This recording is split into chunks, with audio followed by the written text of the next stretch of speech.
नमस्कार। जन्मजय के पूछने पर भीष्म जी ने लाक्षागृह के जलने और पांडवों के उससे बच जाने का वृतांत विस्तार से सुनाने लगे। भीष्म जी बोले, भारत, उन दिनों पांडवों को सर्वगुण संपन्न देखकर नगर निवासी बड़ी सभाओं में उनके सद्गुणों की प्रशंसा करते थे। वह कहीं चौराहों और सभाओं में इकट्ठे होते, वही पांडु के ज्येष्ठ पुत्र युधिष्ठिर को राज्य प्राप्ति के योग्य बताते थे। वे कहते, प्रज्ञाचक्षु महाराज धृतराष्ट्र नेत्रहीन होने के कारण जब पहले ही राज्य न पा सके, तब अब वे कैसे राजा हो सकते हैं। महान व्रत का पालन करने वाले शंतनुनंदन भीष्म तो सत्य प्रतिज्ञ है, वे पहले ही राज्य ठुकरा चुके हैं, अतः अब उसे कदापि ग्रहण न करेंगे। पांडवों के बड़े भाई युधिष्ठिर तरुण, सत्यवादी, दयालु और वेदवेता है, अतः हम लोग उन्हीं का विधि पूर्वक राज्य अभिषेक करें। महाराज युधिष्ठिर बड़े धर्मज्ञ है, वे शंतनुनंदन भीष्म तथा पुत्रसित धृतराष्ट्र का आदर करते हुए उन्हें नाना प्रकार के भोगों से संपन्न रखेंगे।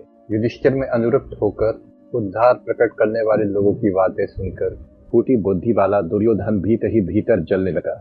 इस प्रकार संतप्त हुआ वह दुष्टात्मा लोगों की बातों को सहन न कर सका। वह ईर्ष्या की आग से जलता हुआ धृतराष्ट्र के पास आया। वहां अपने पिता को अकेला पाकर और नगरवासियों के युधिष्ठिर के प्रति अनुराग से दुखी होकर दुर्योधन ने पहले पिता के प्रति आदर प्रकाशित किया। तत्पश्चात इस प्रकार कहा, पिताजी, मैंने परस्पर वार्तालाप करते हुए कुरवासियों के मुख से बड़ी अशुभ बातें सुनी है। वे आपका और भीष्म जी का अनादर करके पांडुनंदन युधिष्ठिर को राजा बनाना चाहते हैं। भीष्म जी तो इस बात को मान लेंगे, क्योंकि वे स्वयं राज्य भोगना नहीं चाहते, परंतु नगर के लोग हमारे लिए बहुत बड़े कष्ट का आयोजन करना चाहते हैं। पांडु ने अपने सद्गुणों के कारण पिता से राज्य प्राप्त कर लिया, और आप अंधे होने के कारण अधिकार प्राप्त राज्य को भी नहीं पा सके।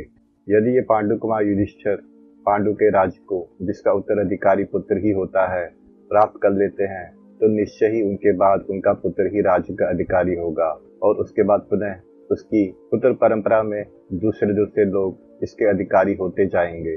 महाराज, ऐसी दशा में हम लोग अपने पुत्रों सहित राज परंपरा से वंचित होने के कारण सब लोगों की अवहेलना के पात्र बन जाएंगे। आप कोई ऐसी नीति काम में लाइए जिससे हमें दूसरों के दिए हुए अन्न से गुजारा करके सदा नरक तुल्य कष्ट न भोगना पड़े। राजन, यदि पहले ही आपने यह राज्य पा लिया होता तो आज हम अवश्य ही इसे प्राप्त कर लेते, फिर तो लोगों का कोई वश नहीं चलता। भीष्म जी कहते हैं, राजन, अपने पुत्र की यह बात सुनकर तथा कनिक के उन वचनों का स्मरण करके प्रजाचक्षु महाराज धृतराष्ट्र का चित्त सब प्रकार से दुविधा में पड़ गया। वह शोक से आतुर हो गए। दुर्योधन, कर्ण, सुबल पुत्र शकुनी तथा चौथे दुशासन, इन सबने एक जगह बैठकर सलाह की। फिर राजा दुर्योधन ने धृतराष्ट्र से कहा, पिताजी, हमें पांडवों से भय न हो, इसलिए आप किसी उत्तम उपाय से उन्हें यहाँ से हटाकर वारणावत नगर में भेज दीजिए। अपने पुत्र की कही हुई यह बात सुनकर धृतराष्ट्र 2 घड़ी तक भारी चिंता में पड़े रहे। फिर दुर्योधन से बोले, बेटा, पांडु अपने जीवन भर धर्म को नित्य मानकर संपूर्ण जाति जनों के साथ धर्मानुकूल व्यवहार ही करते थे। मेरे प्रति तो विशेष रूप से वह इतने बोले वाले थे कि अपने स्नान, भोजन आदि अभिष्ट कर्तव्यों के संबंधों में भी कुछ नहीं जानते थे। वह उत्तम व्रत का पालन करते हुए प्रतिदिन मुझसे यही कहते थे कि ये राज्य तो आपका ही है। उनके पुत्र युधिष्ठिर वैसे भी धर्मपरायण है, जैसे स्वयं पांडु थे। वह उत्तम गुणों से संपन्न, संपूर्ण जगत में विख्यात तथा पूर्ववंशियों के अत्यंत प्रिय हैं। फिर उन्हें उनके बाप दादा के राज्य से बलपूर्वक कैसे हटाया जा सकता है, विशेषतः ऐसे समय में जबकि उनके सहायक अधिक है। पांडु ने सभी मंत्रियों तथा सैनिकों का सदा पालन पोषण किया था। उनका ही नहीं, उनके पुत्र पौत्रों के भी भरण पोषण का विशेष ध्यान रखा था। पांडवों ने पहले ही नागरिकों के साथ बड़ा ही सद्भावपूर्ण व्यवहार किया है। अब विद्रोही होकर युधिष्ठिर के हित के लिए भाई बंधुओं के साथ हम सभी लोगों की हत्या क्यों न कर डालेंगे। दुर्योधन बोला, पिताजी, मैंने भी अपने हृदय में इस दोष प्रजा के विरोधी होने की संभावना की थी, और इसी पर दृष्टि रखकर पहले ही अर्थ और सम्मान के द्वारा समस्त प्रजा का आदर सत्कार किया है। अब निश्चय ही वह लोग मुख्यता से हमारे सहायक होंगे।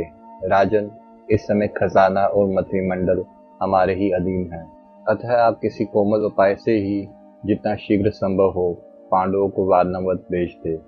भरत वंश के महाराज, जब ये राज्य पूरी तरह से मेरे अधिकार में आ जाएगा, उस समय कुंती देवी अपने पुत्रों के साथ पुनः यहाँ आकर रह सकती है।